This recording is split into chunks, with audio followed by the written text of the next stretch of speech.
Treasure Planet. Just saying that name sounds kind of silly. And I'm not gonna lie, that's sort of the major issue I have with this movie. It's Treasure Island, only we're not telling it like most people tell Treasure Island, we're telling it in space. In the future, but the spaceships aren't really spaceships, they're water ships, but the people are dressed futuristically, at least some of them, the ones not wearing bonnets, and... Okay, let's start from the beginning. A young Jim Hawkins hears about the legend of buried treasure.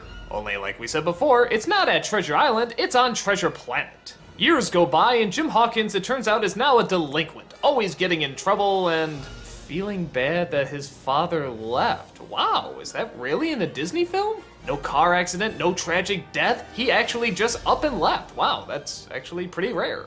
Well, anyway, his mother has a hard enough time trying to raise him while also trying to look after a restaurant.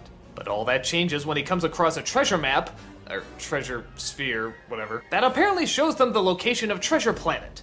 He comes across one of his mother's friends called Dr. Doppler, and he recommends that they find a ship and go looking for the treasure. The mother kind of bizarrely agrees, and thus Jim and Doppler are off on adventure.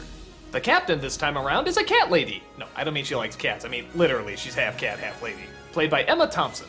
The cook is John Silver, played by Brian Murray.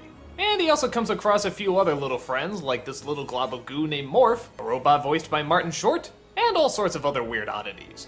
Okay, so what's good about the movie? Because actually there are a lot of good things about it. First of all, it gets down what I think really any Disney film should get down first, the relationships with the characters. For example, the relationship between Hawkins and his mother is great. The relationship between him and John Silver is great. The relationship between Doppler and the captain is great. And to the film's credit, the reason the relationships are so great is because, well, the characters are pretty darn good too. Hawkins is sort of your generic rebellious hero, but at the same time, they do leave it open for people to leave impressions on him. He will absorb what people are telling him, and that's a good trait for a character. The captain is a lot of fun. She's very dignified, very intelligent, but she's also a fast talker and likes to show off. Doppler at times can get annoying, and yeah, I'm not a fan of the Martin Short robot, but he's not in it for that long.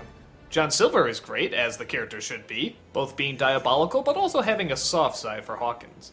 So, okay, it seems to follow the book pretty well, the characters are strong. What's actually wrong with this film? This seems like the most important stuff. Well, as I said before, it's the setting. Why is this set in the future? Okay, let me put it this way. You can set it in the future, that's fine, but go all out. If you want to show us spaceships, show us spaceships, some cool looking ones. When you just have giant boats in space, that's all we're gonna see.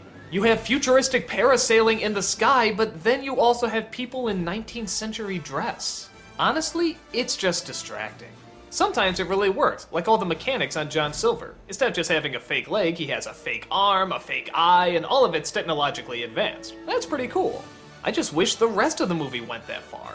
Instead of trying to create this world that they just wanted to create on its own, they kept trying to combine it with what was popular, what was advanced, and then what was also sort of true of the time period the book was written. And that just sort of turns out a cluttered mess. And I don't think it's a pet peeve because it's constantly distracting. I'm always asking, how do these two things go together? These are two totally different time periods that really have almost nothing to do with one another. You can borrow some things, but this is really weird. On top of that, the same way that something like Oliver and Company felt very manipulative, you know, like half the visuals was something a marketing agent came up with, yeah, you feel that throughout the entire movie. I mean, it opens with sky surfing.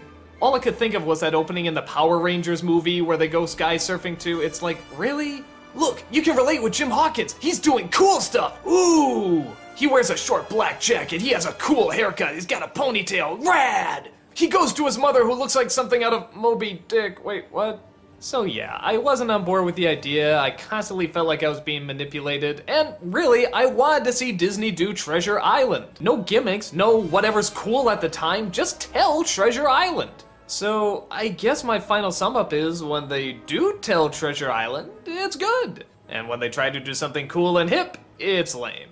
Sometimes the sci-fi designs are neat, but mostly it's just distracting.